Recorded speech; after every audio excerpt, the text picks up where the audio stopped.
I can't tell you how many people in my family got the hugest grin and giggle and started reminiscing about you. Oh my God. Yeah. Your best friend back then, Simon? Yeah, Simon Helberg, still great friends.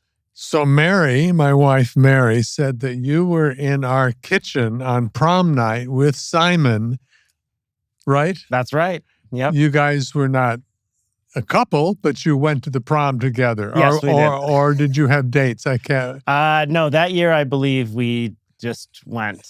We tried not to stress ourselves out. Yeah.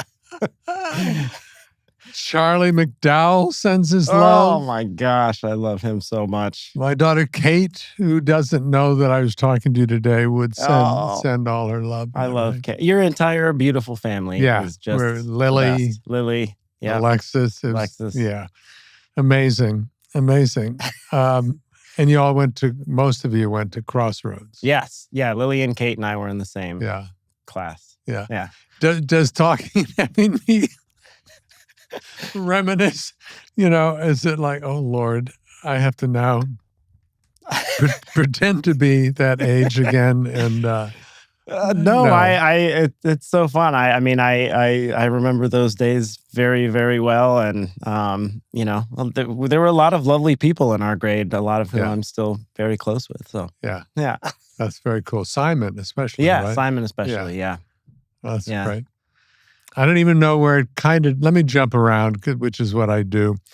But the other huge connection to our family is you and Mary were in, Amber Tamblyn and now Joan of Arcadia. Yeah. Thank you. Yes. For like 4 years? I think it was only 2 years. Yeah. There was Really? Yeah. 2 seasons at least. It might have been over the course of 3 years by the end, but yeah. Yeah. Which was absolutely incredible. That was a great show. It was a really great show. Yeah. It really was meaningful, and also, happened to come at a very difficult point in my life. And so to have lost my dad around the time that we were shooting that show and then get to see Mary every day was just so lovely and healing and wonderful. And yeah, Mary and Joe just were, and the whole cast and everybody there was really there for me in that time. But I love Mary very, very, very much. And you. You also went to, did you guys work on stage together? Yes. We did a play called The Beginning of August. Beginning of August. Yes. At the Atlantic Theater. Yes, that was so fun. That was very exciting. That was before Joan of Arcadia. So that was you pretty much out of NYU? I was actually still going to the Atlantic Theater Company, but they allowed me to get credits for my diploma in rehearsal for that play.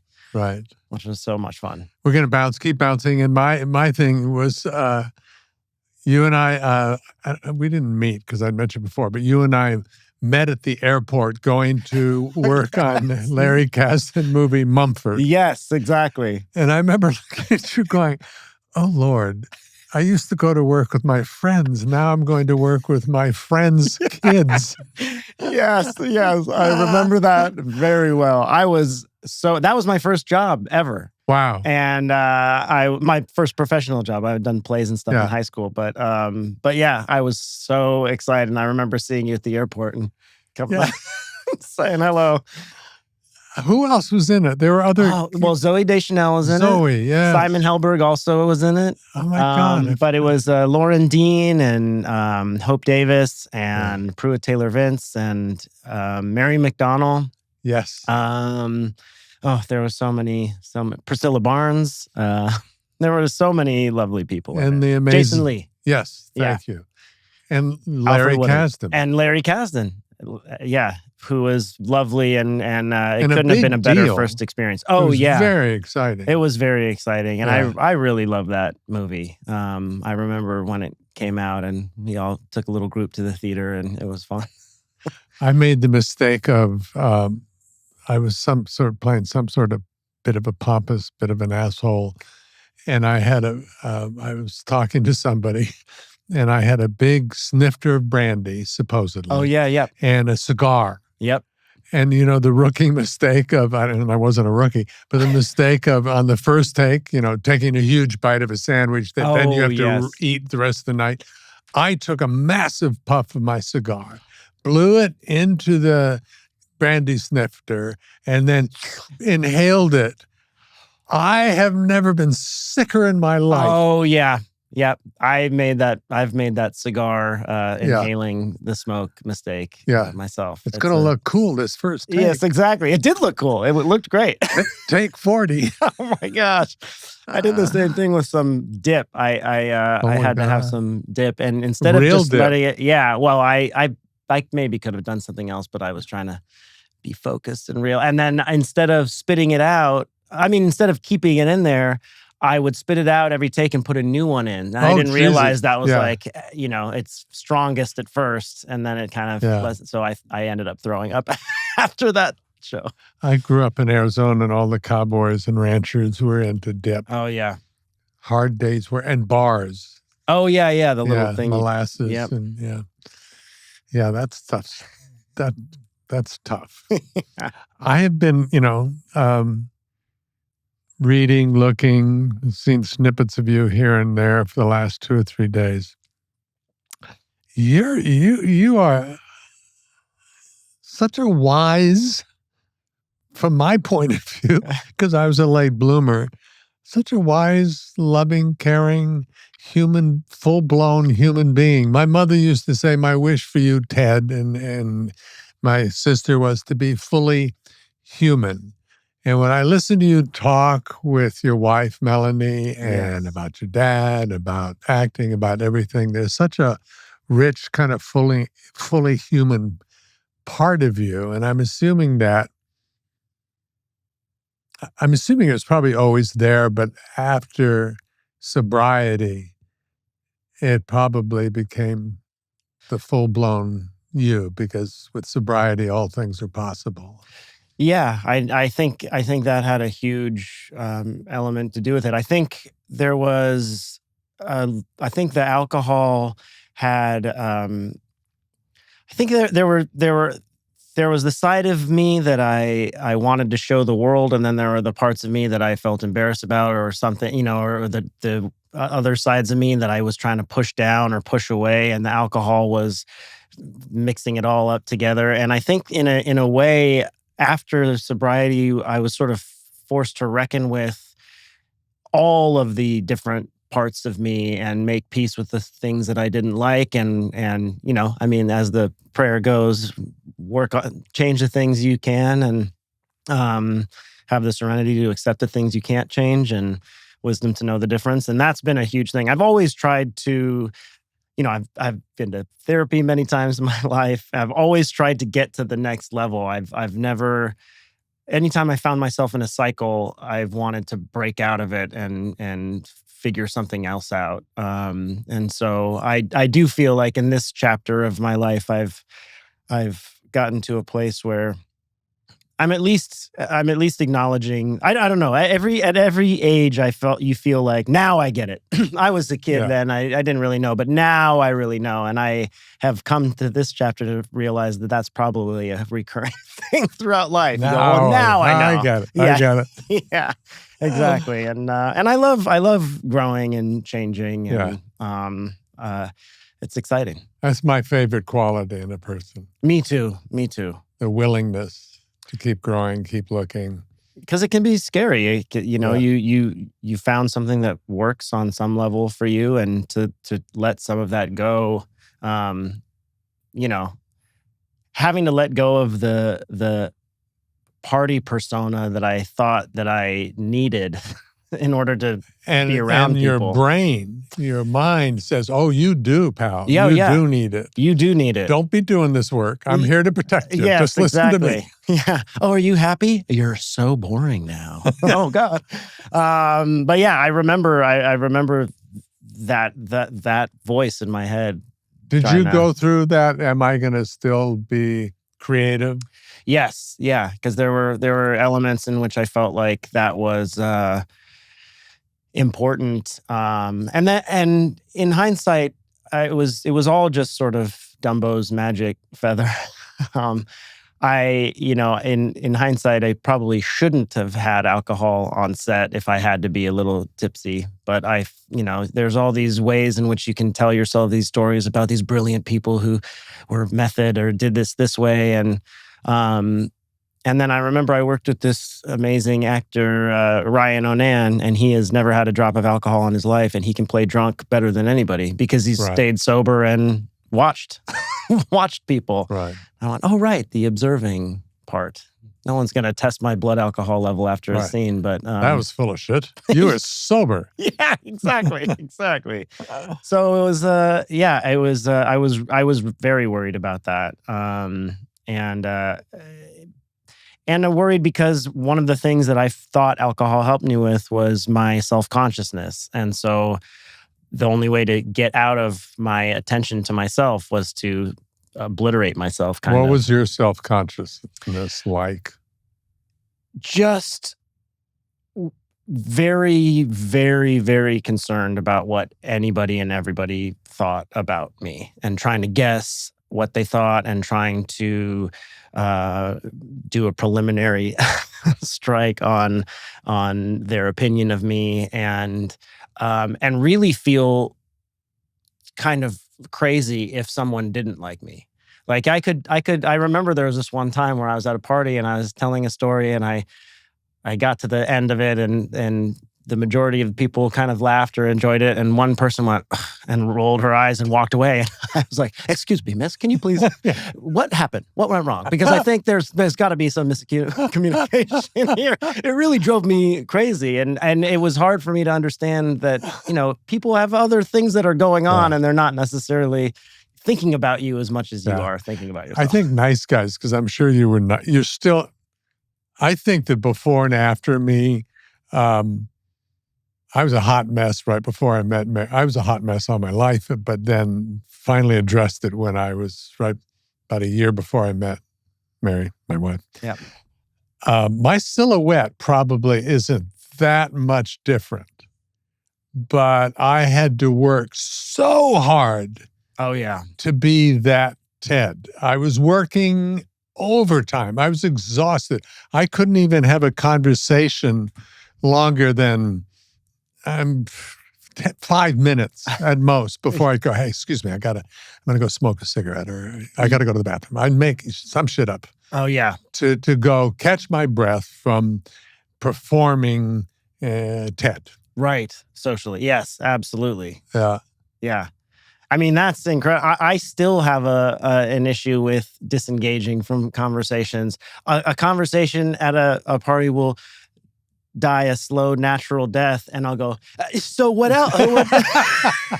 Are you saying that because you're watching me work right now? No, you bastard. No, but it's just so funny. That sort of people-pleasing thing is a tough one to kind of let go of and go, the truth is I don't want everybody to like me, yes, I do. But there are certain people where, anytime I've gone on Twitter and or something and someone has said, not like a fair criticism of me or something like that, but like one of the truly cruel and mean things, and you look at their profile. I always do this. I always I'm like, who is this person who's saying this very mean thing to me? And it's just a list of horrible things that they're saying to people all over the place. It would be very painful if it was like they were such a nice and lovely person and it was all about, what charities they're supporting, and then they just jab to me. Jason just pisses me off. Exactly. But for the most part, it's always this lake of negativity. And so I've been much better at sort of understanding that and going, I'm not going to be able to clean this lake up and help and get this person to like me and do what they don't seem like I would want to be around them. So why am I going, no, but just you got to change your mind about me. Okay. You just have to. Yeah. I was raised to be nice. Yes. I was raised to be sensitive. I was kind of my mother's confidant. My father wasn't as in touch with his emotional side. So I was just really nice, kind, considerate. But my mother had trouble with her dark side. she couldn't deal with petty, mean, anger, anything human, right? But on the kind of other side of the ledger. And I kind of grew up that way. And the wonderful thing when you start to realize you're a dick, you're a mean dick, you're capable of horrible, mean things. Yes. Is then you get to choose. Right. And then being nice has meaning.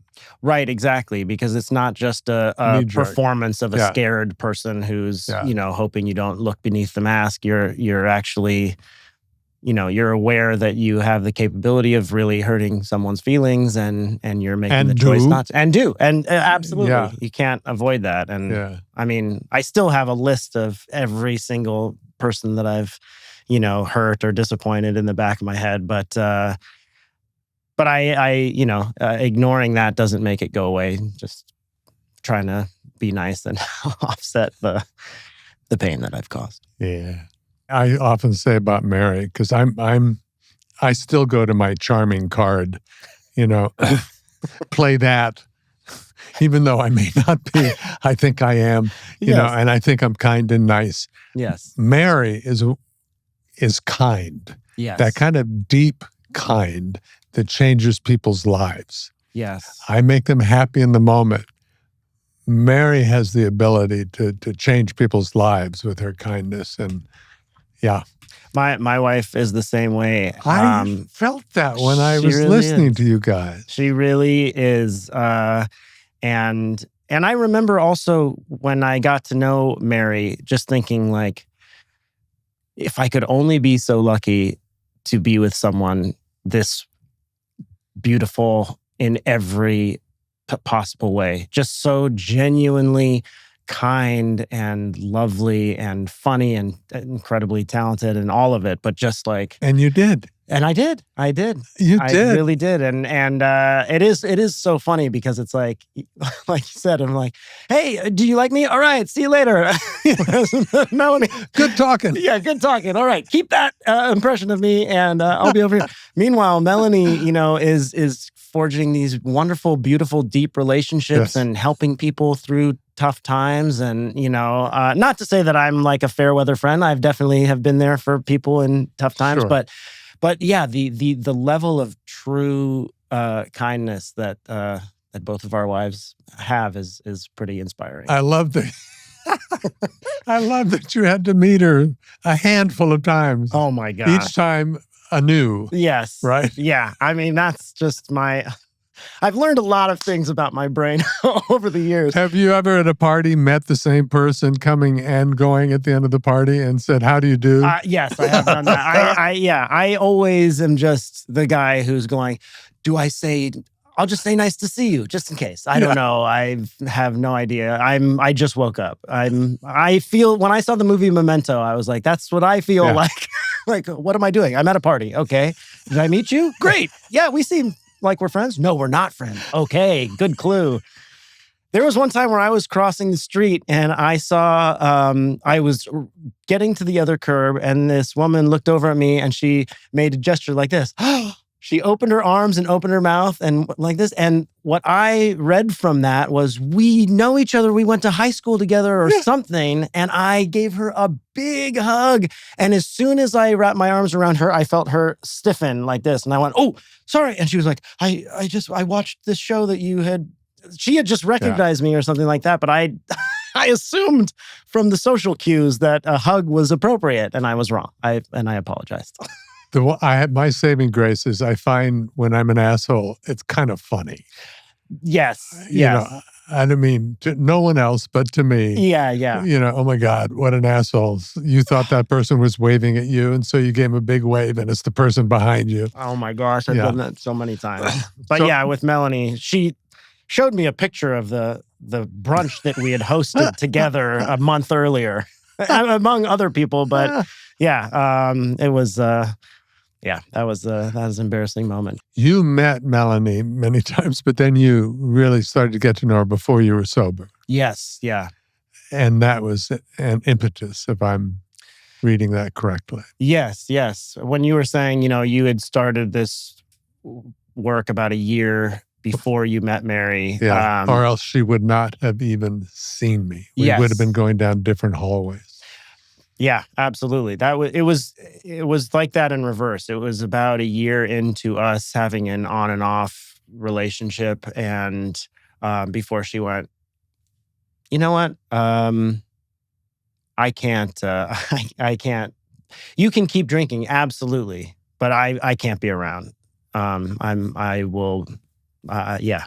So totally up to you. And then there was a period of time where I knew that if I had even one more sip of alcohol, that I would never see her again. And I knew that was a hard boundary that she had made, and she was going to honor it. And it wasn't about you're a bad person, which could have made you defensive. No, it was painful for her. It was confusing. It was, if I went out and my phone died or, something like that, her brain would be wondering and worried and, all these things like this. So it was too much. It was giving her too much anxiety, and she knew that it was unhealthy for her. Yeah. And so she was like, I won't do it anymore. And it was interesting because I had tried to get sober a couple of times before.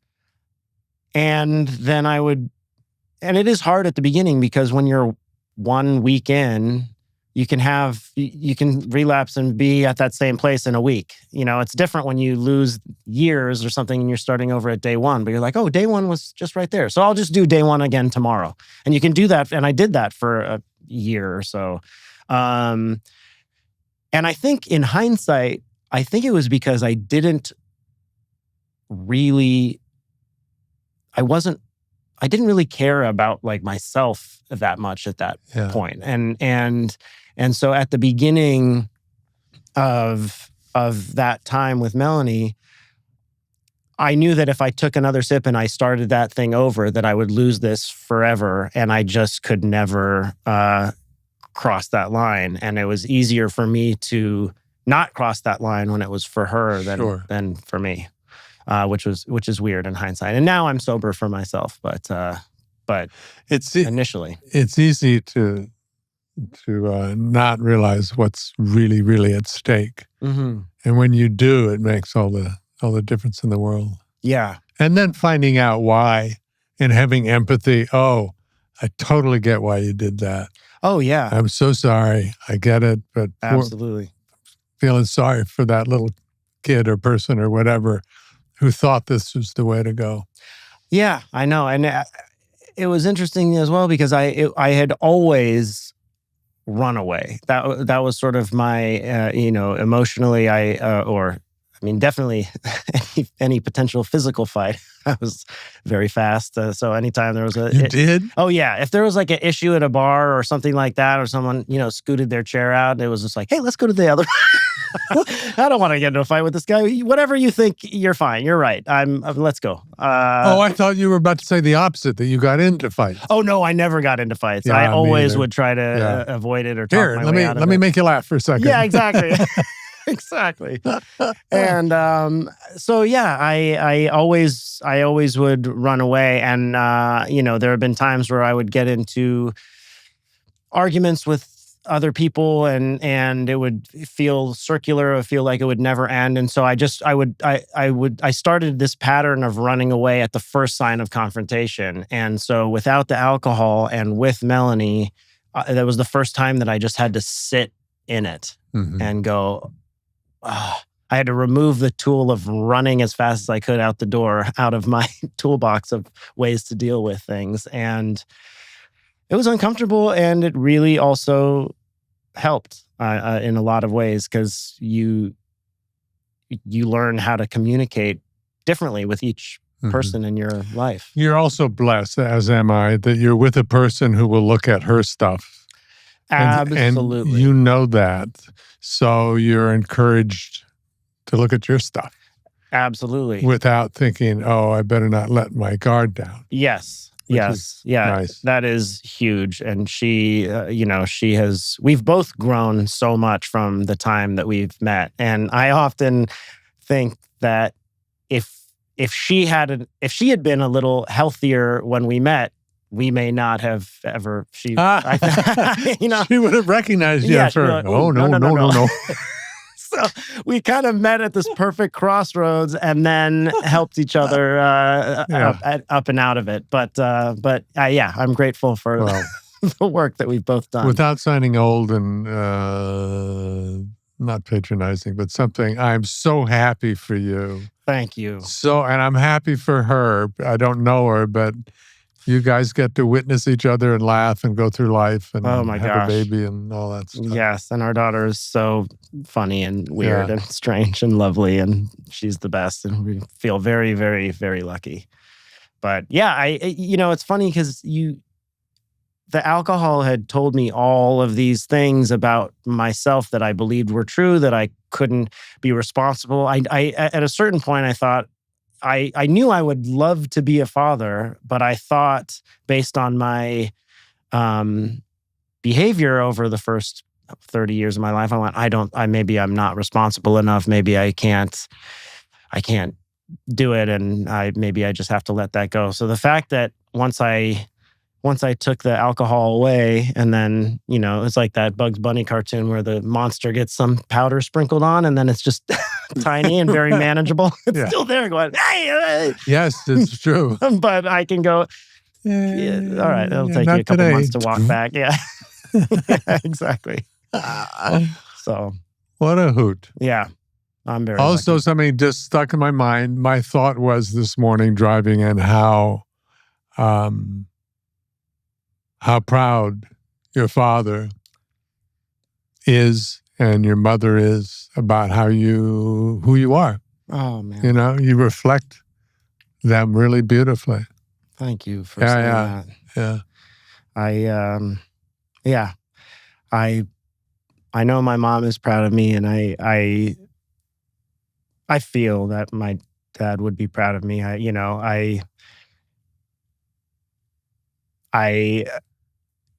It's funny when someone goes away, you can still kind of have conversations. You know them so well at a certain point that you can imagine how they might react to a thing here or there. And so I definitely feel, he really loved all of us kids so fiercely, and really believed in us in a beautiful and intense way. And so I can definitely make myself feel it. There are also times where I feel his absence so keenly, His absence. Yeah. Not his absence from your mind or your heart, but just his physical absence, like something amazing and wonderful will happen. And I'll just go, oh. Yeah. What if he was right here? How old were you when John passed? 23. And I was the oldest, so everyone else got even less time. But it was definitely. I had to work really hard to understand that was the whole story, that was the whole book of my time on this earth with him. And initially it just felt like, no, there's more chapters there. Someone ripped out the back, but I'll find that back somehow. And to sort of just see the beauty in the time that we had together was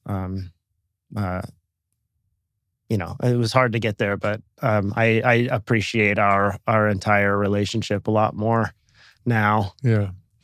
But yeah. It must have been hard too, because you weren't just dealing with your grief, your family's grief. You had to deal with the entire world. You had to host the entire world's feeling of loss for your dad, because it was so out of the blue. And he was so beloved. It shook people's, oh dear Lord, if it can happen to him, kind of all of that. You had to host too. It must have been.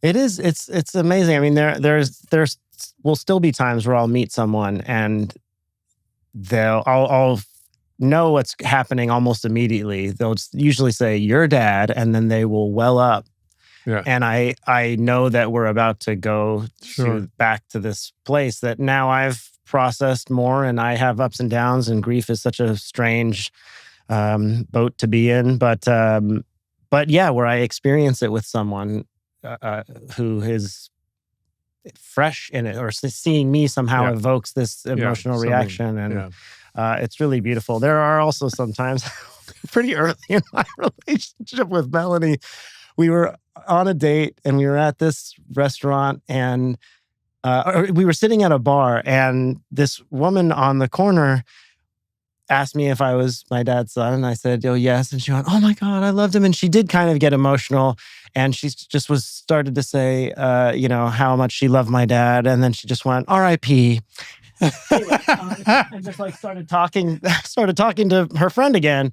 But it was such a barrage, and then she just turned around, and Melanie was right there, and she had never seen that before. And so I spent about the next 2 minutes just talking to this woman's back, going, "Oh, thank you so much for bringing it up. I haven't talked to even some of my best friends about it, but I really appreciate you." This is so. I think my dad was really wonderful at finding the funny moments, even in the midst of pain. One of the stories that I remember, which is very similar to this one, was when his father passed. A guy from his college went up to him and went, "Hey man, I heard about your dad. Condoles." Oh, I have to use that one. Oh, it's condoles. Condoles. I don't have time for the full word. I am that person, by the way. Mary's watched me go from bless your heart. Oh, yeah. Not in that Southern phony way, but my mother always said, "Oh, bless your heart," and meant it. Yes. Then I went to bless you, and now she's saying, "Do you realize you just say bless?" Oh, bless. That's so great. I'm an asshole. Yes, I am. Let me add one more thing, then we can move on. We'll start dishing on your dad in a minute. Oh, yeah. No. Does your dad ever hop in when you're acting and go for a ride? Mine does. I can literally go, "Where the fuck did that come from?" Oh, yeah. Yeah. Did you enjoy the ride there, Dad? And he will literally, everything will come out slightly like my dad. Yes, that definitely happens to me, and often Really? would happen. Yeah, in auditions, I would come in and I would do it the way I had practiced, 100 times, and it was probably kind of rigid, and then every once in a while, a casting director would go, "Try it this way," and I go, "Oh, that's great. I have no idea what to do there," and I just sort of jump off the cliff and try it. And there have been times where those have been, the best moments in my auditions. And I'm like, that didn't feel like I did that. And I also can see it sometimes, and I'm not aware of all of the ways in which he influenced me. So sometimes I'll be watching Matlock or something and I'll go, "Oh my gosh, that was just so his face," which is weird because I've had people tell me that, but I haven't. Yeah. I'm seeing it more and more myself now.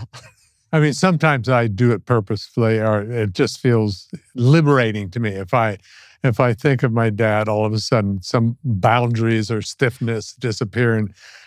But also there are times where I swear it's like, and I'm jumping in. This is too much fun. Yes, exactly. Absolutely. Absolutely. Matlock. Yeah. Very cool. Very fun. And you have, wait a minute. I was about to say, and nobody knows you're the bad guy? Clearly they do. Yes, they do. I wouldn't have known. But what was that like? How long? Wait, when did you find out? I found out. How long before? I found out that that Julian had hidden the documents about 4 episodes before the episode where you find out. So month or two. Yeah, a month or two, which was very exciting, and it's so much fun. It's fun to play a character that some people, are just like, "I hate this guy. Let's put him in jail." Melanie being one of them. and then other people going, no, his father influenced him, and poor guy. I love that there's varying opinions on him. It's really fun. Were you tempted to turn the corner and twirl your mustache? I always am tempted to twirl my mustache. But I love, I think one of the things that I love about this character is he for sure, he knows he made a mistake, but he cannot take in the fact that he did this horrible thing. Everything is sort of, what we do, we justify it to ourselves, or we blame somebody else, or we don't take full accountability of our actions, or at least we don't take it into stock the ramifications of what we did. So, he's up till this point, he has up to the point in the first season when you find out he's been, living his life, being a pretty good dad. He has a very deep, dark secret that he's put way far back in the closet, and he's just hoping that his good deeds will offset that in the future. And pardon my ignorance, are you coming back as your character? I am coming back. I am coming back, yeah. Oh, so you to get your comeuppance. Yes, yeah, we'll see. We'll see. It's the finale's coming right up. And we just finished shooting all of it, so I know the whole story up to the end of the season 2, and I don't know what season 3 is going to be like. I'm very excited to see what they come up with. It's just exciting to have season 3. I know. I didn't think it existed. Lord, nowadays it's in. Thank you. I know. No, it's a great show. Yeah, thank you. Great show. I think we've had quite enough of that. Yeah. I'm terrible at secrets. I've told this before, but on The Good Place, my character, you start out thinking he's one of the architects that's just in The Good Place, that I'm a good guy. And when it was pitched to me early on, and to Kristen Bell, we were the only people, not even the directors who were hired or any of the other actors knew that I was actually, no way, torturing them, because I actually was, on the dark side. Yes. And you find out you'll find out at the very end of season 1, I was told. Wow. So my friend John Krasinski, this is right before we started shooting, was going off to make some, big, huge movie and become, this big, huge movie star. I know. And he said, so what are you up to? What's going on with you? And wanted to impress my friend. Not that I'm competitive. I'm only competitive with people 30 years younger than me. But I said, well, your friend Mike Schur, because you did The Office with Mike Schur. Yeah, we're doing a show called The Good Place, and it takes place in heaven, and I'm the architect that builds and designs the heaven for the people who are passing over. And I saw him kind of nodding, going, okay, I got it. In behind his eyes, I thought he was saying, yeah, okay, it's The Office, but in heaven. Got it. And I saw that. I went, no, you don't understand. Oh my gosh. And I had to pretend that I hadn't. We were called into the office and said, don't tell anybody, it'll ruin this. Gosh. And I had to eat it and finally confess. We have to kill John Krasinski. Yes, I'm sorry. Sorry. I did call him. I said, please, my career's in your hands. Oh my please. Gosh. Oh, I am also like that with secrets. I'm like that Kristen Wiig character who's just chewing on her sweater, trying not to spill it. I'm more her character than Molly Shannon. Molly Shannon. So good. God, they're funny. So funny ladies. Funny ladies. So did I read that you or hear that you just got cast in?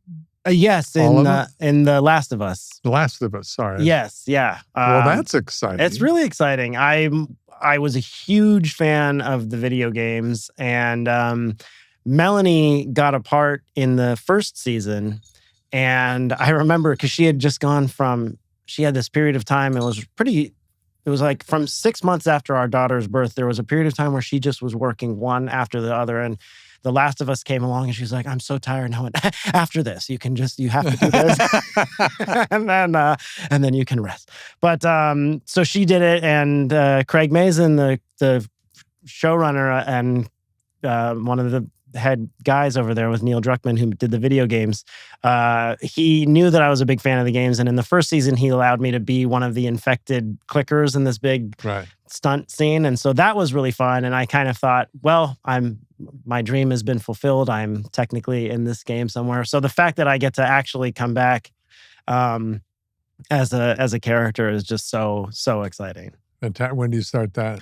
I've done 2 days already, and I think I have another day in a couple weeks, and then I'm done. Yeah. When do you start Matlock? September. And that's just right here at Paramount, which is really lucky as well. I love Paramount. That's so nice. It really is nice. Mary and I got to work together the second season of A Man on the Inside that Mike Schur wrote and He's directed. So great. He's amazing. But oh my God, it was just delicious to work with her.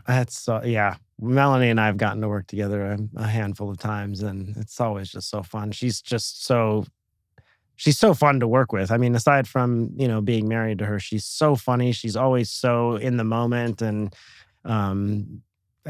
it's really fun. It's really fun. I hate people who are always in the moment. I'm 50-50 Me too. best. Me too. I'm like, I'm in the moment, but I also planned a couple things just in case the moment's not... just in case the moment's not exciting enough. Just got a couple things in my back pocket in case... Yeah, or just the fact that you say, boy, I'm really in the moment. Oh, yeah, I know. I did that too.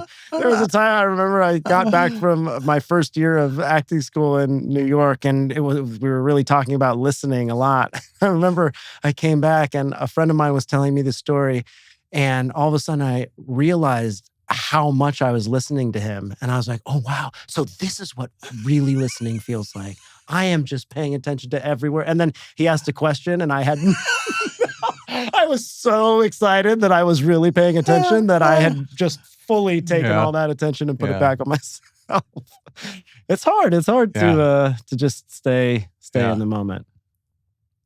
How old is your daughter? She's 7. She turned 7 in December. Oh, you're in it. I'm deep in it. Yeah, she's a first grader. She's no longer under your thumb. No, she's getting wild. feedback from all over. Oh yeah, absolutely. Wow. She's what is 7th? Is that second grade? First grade. First grade. She's still in first grade.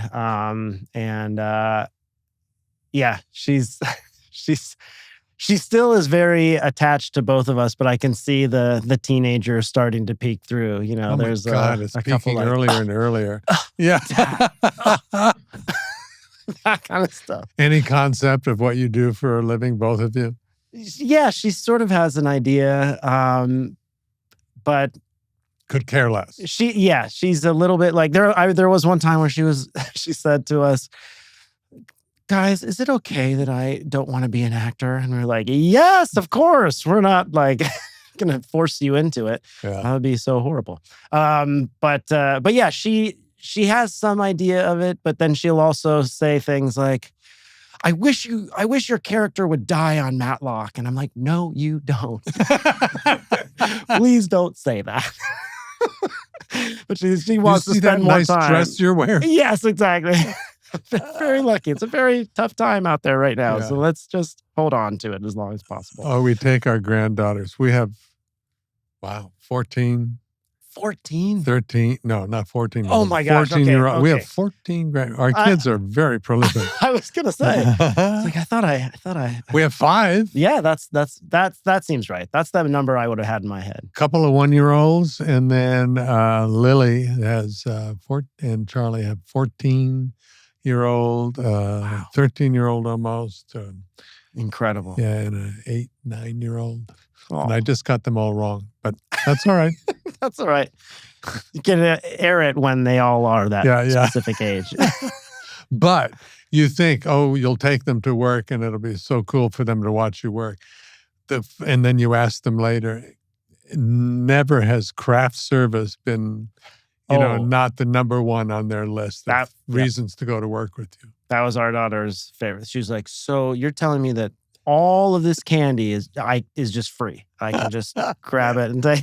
I'm like, yeah, I mean, I don't think you should eat all the candy, but yes, you can just go up to this booth and. Were you working early enough in your life that craft service went from donuts and coffee and bagels and cream cheese to this astounding spread that sometimes you eat instead of lunch? Yes, absolutely. Yeah, it was initially, it just felt like, are you a little bit hungry? Here's something. Here's something to put in your stomach until the real food comes. Yeah. And now, now they have all these options and choices. And I feel like in the craft service world, it's gotten competitive, so they have to really step it up. And a lot of people going, I need healthy options. So now there's healthy options there, and it's great.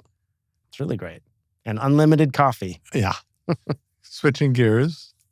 The world today. Yes. How are you doing? I mean, I wrestle with how I'm doing. Am I doing anything or enough?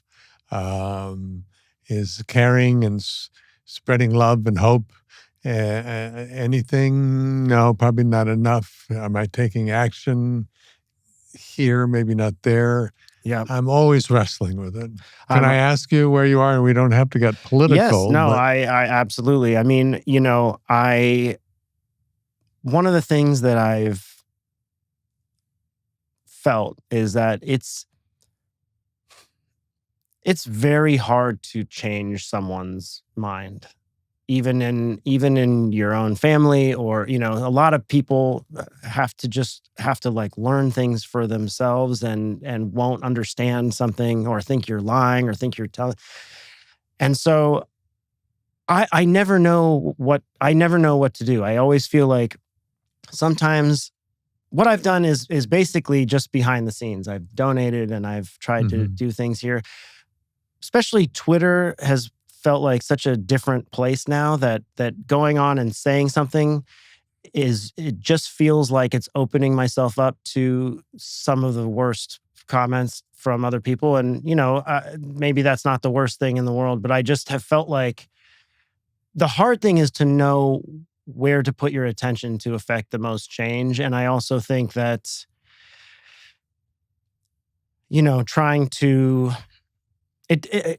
I struggle with all of this as well, because I've always been a uniter, and I've tried to make people get along, and I've tried to add joy and laughter and kindness, and it feels ineffective, and it feels weak in the midst of all of this chaos. And so it's a constant struggle. I don't know what to do. I follow a lot of people, and I listen and I watch them, and I don't know.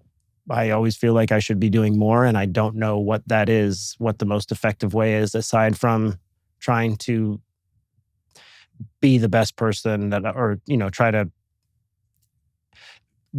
do instead of show. I guess that's where I'm at. And I never know. It's just gotten so crazy in the last couple of years that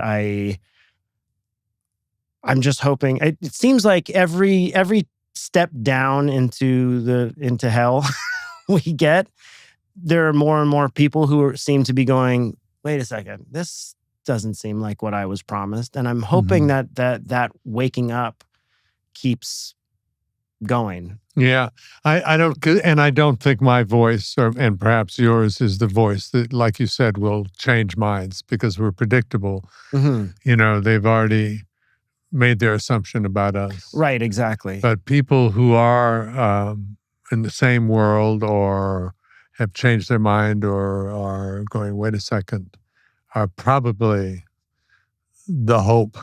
Yes. But it doesn't mean that because there's trickle down. There's, there are ripples that kindness, love, joy, hope, nurturing, kindness does have a ripple effect. And it's all I know anyway. I don't mean I'm saint-like. I mean, but it's the only thing I know that I care about putting out. Yes, absolutely. And it is my lane. So, for me to all of a sudden jump on the ramparts and start throwing rocks is not... Yeah. It's not my comfort zone, but it's also not something that it's not me. Yes, exactly. And I do feel like empathy seems to have become an undervalued quality, or Yep. or at least I've seen so many people almost revel in their lack of empathy to certain Yep. groups, and so even just to stand for someone who to stand and to be someone who cares about people and doesn't want, doesn't put one group over another or something like that. I hope people understand, the end game of that, but I do feel like some people won't get that lesson until it happens to them. That people have a real, they can have a real sort of dog eat dog kind of Right. view of the world, and I think, the more that we help each other and want to help each other, and say that having empathy for your fellow human is a good thing to have. But yeah, it's a really painful, dark time. Yep. I constantly feel like, is there more I could be doing? Is it effective? Am I being a coward? Am I, Yep. what can I do? And then on the other hand, there are these causes that I care very much about, that are battles that are outside of that I I with advocate people for, who get joy from fighting. Yes. Fighting justified, Yes. the legal battles. Yes, Support absolutely. that, Yes, absolutely. exactly. So, yeah. But I think in terms of, I try to make sure that people in that I know personally and in my life, and that, and even people that I've forged friendships with online, that we are all being safe as possible and helping each other in the shadows. It's a scary time where they say like, hey, we know every single person who criticized this thing on Twitter now. We have a list of you guys. It's scary as a father to think about that. So, to be doing as much as you can behind the scenes is at least something, if not, I just had this being funny out there. thought of somebody out listening to us going, oh, I guess what you're saying, Ted, is that it's hard to be I a know. rich, old, white male in America. I know. I'm literally I'm so sweating. sorry. I know. I mean, that's the thing, is I see so many people who are being so incredibly brave and, don't have the privileges that I enjoyed, and, and they're braver and better people than me. So I try to amplify some of their voices sometimes, but yeah, I always am like, what I need to be doing more. I'm in a panic about it. Sometimes I ask people what their kind of North Star, what their guiding, their moral compass. It feels like Melanie is a big part of that. She is. She really is. She's incredible. She's fearless and fearless in her kindness and goodness. And, I think it's, I think she's very resilient, and in some ways that I am more fearful, and not in ways that I'm proud of, but yeah. I so like you. I like you too. I like you, Jason. I like you too. I cannot thank you enough. I have no idea how much time we've spent, but I can't thank you enough. Oh my gosh. It makes me feel so happy. I'm so happy. I'm so happy to see you. And all our kids send much love, and Mary and all of that. And someday I'd love to hang with your wife and you. That'd be amazing. I would love that. You could have a little hangout, dinner party.